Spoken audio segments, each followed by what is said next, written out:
కళ్యాణ్.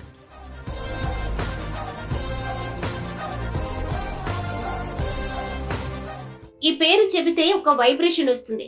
తెలుగు సినీ పరిశ్రమని గత 4 దశాబ్దాలుగా ఏలుతున్న చిరంజీవి తమ్ముడిగా సినీ ఇండస్ట్రీకి అక్కడ అమ్మాయి ఇక్కడ అబ్బాయిగా పరిచయమైన పవన్ కళ్యాణ్ నటించిన రెండో సినిమా తొలి ప్రేమ జాతీయ అవార్డు దక్కించుకోవడంతో ఆయనను పవర్ స్టార్ గా మార్చింది. తనకంటూ ఒక ఇమేజ్ సంపాదించుకుని అంచెలంచెలుగా ఎదిగిన తమ్ముడు గబ్బర్ సింగ్ గా మారి తన అభిమానులతో క్రేజ్ సంపాదించుకున్నారు. తెలుగు చలనచిత్ర రంగంలో వెంకటేష్ తో కలిసి గోపాల గోపాల మల్టీ స్టారర్ సినిమాతో ట్రెండ్ సెట్ చేసిన పవన్ కళ్యాణ్ తరువాత దగ్గుబాటి రాణాతో భీమ్లా నాయక్ గా ప్రేక్షకుల ముందుకు వచ్చారు. దీంతో పాటు వరుస సినిమాలు ఓకే చేస్తూ అటు రాజకీయం ఇటు సినిమాల్లో హవా నడిపిస్తున్నారు.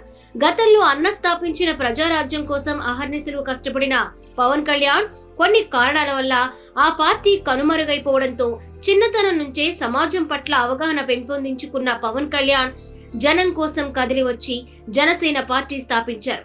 కుల మత ప్రాంతీయ పక్షపాతాలు లేకుండా భారతీయునిగా జాతి సమైక్యతకు సమగ్రతకు పాటుపడడానికి పార్టీ స్థాపించినట్లు పేర్కొన్న ఈ పవర్ హౌస్ ఎప్పటికప్పుడు సమాజంలో జరుగుతున్న అన్యాయాలు, అవినీతి, అక్రమాలపై బాణం ఎక్కుపెడుతూ వస్తున్నారు. ఎంతమంది ఉన్నారనేది ముఖ్యం కాదు, ఎవడున్నాడనేదే ముఖ్యం అన్నట్లుగా జన సైనికుడిగా రాజకీయ రంగంలో చక్రం తిప్పుతున్నారు. తనదైన శైలిలో జనాన్ని మేల్కొల్పుతున్నారు. ఎన్నో అవమానాలు, ఒడిదుడుకులు ఎదుర్కొని నేడు ఆంధ్ర రాజకీయాలలో పెను మార్పులకు కారకుడయ్యి సమాజ స్థాపన కోసం తన వంతు కృషి చేస్తున్నారు. రాష్ట్రంలో వైఎస్ జగన్ పాలనపై పూర్తి స్థాయిలో విరుచుకుపడిన పవన్ కళ్యాణ్ పార్టీలందరినీ ఏకం చేసి వైసీపీని ఓడించడంలో కీలక భూమిక పోషించారు.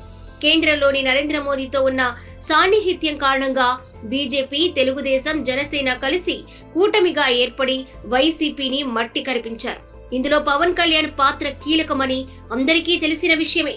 తనను అత్యధిక మెజారిటీతో గెలిపించిన పిఠాపురం నియోజకవర్గ ప్రజలను ఎప్పటికీ మర్చిపోలేని ఆయన చేసిన వ్యాఖ్యలు బట్టే అర్థమవుతుంది. ఎదిగిన కొద్దీ ఒదిగి ఉండే ఆయన మనస్తత్వం. ఆయన పుట్టినరోజు సందర్భంగా పిఠాపురం నియోజకవర్గ మహిళలకు ప్రత్యేక బహుమతిని అందిస్తున్నారు. అందుకు తగ్గ ఏర్పాట్లు కూడా పూర్తి చేస్తున్నారు. అప్పుడు రాష్ట్ర రాజకీయాలకు పనికిరాడు అంటూ హేళన చేసిన వ్యక్తి దేశ రాజకీయాలలో కీలక పాత్ర పోషిస్తున్న పవన్ కళ్యాణ్ ఇదే హవా, ఇదే జోష్ చిరకాలం నిలవాలని కోరుకుందాం. హ్యాపీ బర్త్డే పవన్ కళ్యాణ్ గారు.